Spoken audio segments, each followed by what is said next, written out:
Abasawo ku ddooli ya Kagadde bali mazigo balala okufiirwa ebintu byabwe omuliro bwogwokeza amayumba kwe badde basula eziri munda mu ddwaliro.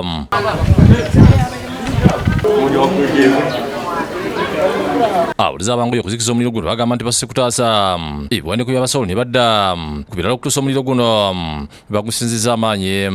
Nkanyo Gerard nfiireyo kurola twataha amaizi twazimya enju eno habwaki hakuba n'ezindi ziba nzijja kuhya tonga tukusima Ruhanga nti busawo omuntu afuye kwikonya sanga abantu bataito twakwataniza omukazi tumusangira gamba erumu erimu documents z'omusajja waaye omusawo hamunezaye twasobora kuchwa edirisa twayihamu documents zino bategeeza nti basoose okubira obayita ne basizewo okulinnya akatimba k'eddwaliro okuyamba ku basawo.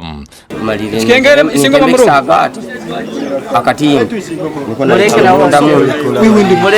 kale ntanga ino omwana nale kutaha munju ebere ne na muihawo nasoka na mugara harukaje ekiza kora kwirukira ena sazino omuro tuguzimize kyonka fire brigade tekayikira hano. Douglas Ateka ssentebe w'ekyalo kyakiraba apo okuli eddooli ya Kagadde ategeeza nti abadde ku dduuka Kagadde yalula by'omuka n'asalawo agenda alabe kubadde era asanze ebisolo by'abasawo bisaanawo. Twatandika kuteera chwenyigi kutaha munda kubihamu ebintu munju ezitakachweke munju ezibaire zitali mumuro ntera ntunagaheru tungula ebintu ntunagaheru ntuchwenju ntunagaheru era nyagaruka nyakutalira mu kyokolera ebihoye ebiti. Simon Peter Tumusime addukanya eddwaliro agamba nti ekikangabwa kino kiba kubiwala ne yeebaza abatuuze abambyeko okuzikiza omuliro guno.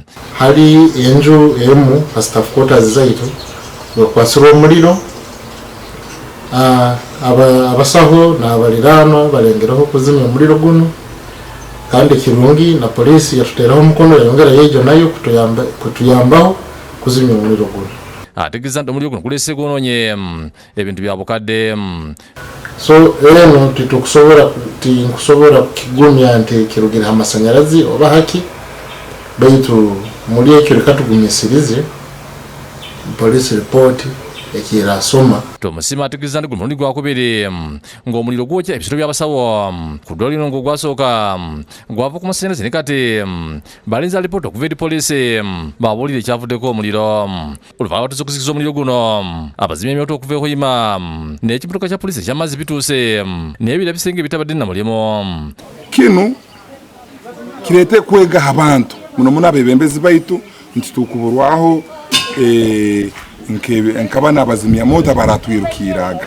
Ebisolo by'abasawo mu ddwaliro ya Kagadde byazimba olukumi n'akaaga mu mwenda naye ng'omuliro gusinga kuva ku layini z'amasanyalaze ze bagamba nti zikaddiye. So tibangwire kukora renovation y'amaju agandi so that nabo bararemu so kimbaye ninteerera government eyimukire abasawo basabye gavumenti okubazimbira ennyumba endala basobole okuwala ebizibu nga bino. Thomas Tumwebaze yakusakidde Gulu ku Lwabukedde TV.